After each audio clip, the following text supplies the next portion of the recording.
Assalamualaikum warahmatullahi wabarakatuh. Saya Kartini dari SMA Negeri 1 Dayakolot. Pada kesempatan ini akan membahas pemecahan masalah pembelajaran, yaitu mengatasi kebiasaan mencontek para siswa dengan teknik ulangan lisan.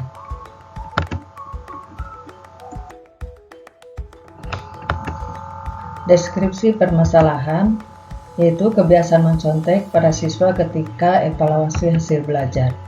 Masih banyak siswa yang mencontek pada kegiatan evaluasi hasil belajar, baik itu penilaian harian, penilaian tengah semester, ataupun penilaian akhir semester, baik mencontek lewat Google, teman, ataupun buku catatan. Definisi mencontek pada konteks pendidikan atau sekolah. Beberapa perbuatan yang termasuk dalam kategori mencontek antara lain adalah meniru pekerjaan teman, bertanya langsung pada teman ketika sedang mengerjakan tes atau ujian, membawa catatan pada kertas, pada anggota badan, atau pada pakaian masuk ke ruang ujian, menerima dropping jawaban dari pihak luar, mencari bocoran soal, arisan atau saling tukar, mengerjakan tugas dengan teman, menyuruh atau meminta bantuan orang lain dalam menyelesaikan tugas ujian di kelas ataupun take home test. Faktor penyebab siswa mencontek. 1. Faktor dari siswa itu sendiri, yaitu pertama, kurangnya rasa percaya diri siswa dalam mengerjakan soal. Yang kedua, orientasi pada nilai, bukan pada ilmu. Yang ketiga, sudah menjadi kebiasaan. Yang keempat, terpengaruh oleh budaya instan. Kelima, merupakan bentuk pelarian untuk mendapatkan keadilan. Yang keenam adalah adanya anggapan ada pelajaran yang penting dan tidak penting.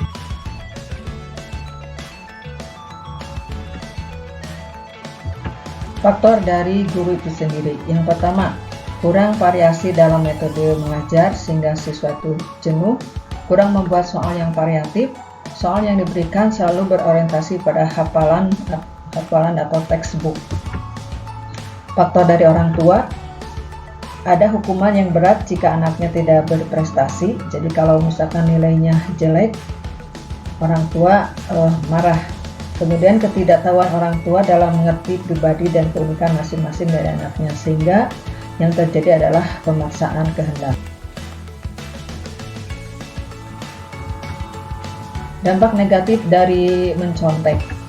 Pertama, membuat siswa malas belajar.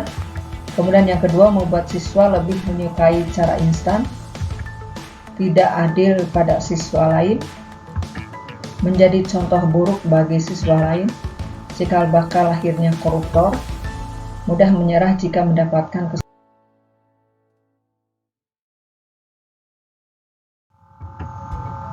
Cara mengatasi siswa yang suka mencontek. Pertama, menanamkan nilai kejujuran, memberi apresiasi pada siswa, nilai berapapun, kalau itu jujur, oleh guru diberikan apresiasi. Memberitahu akibat dari mencontek, yaitu timbul adalah sikap yang ingin mencapai keberhasilan dengan cara yang tidak benar, mengajar lebih baik lagi, bersikap tegas. Kalau ada yang mencontek, ada hukuman tertentu. Kemudian yang akan kita bahas lebih lanjut itu bentuk tes dengan ulangan lisan.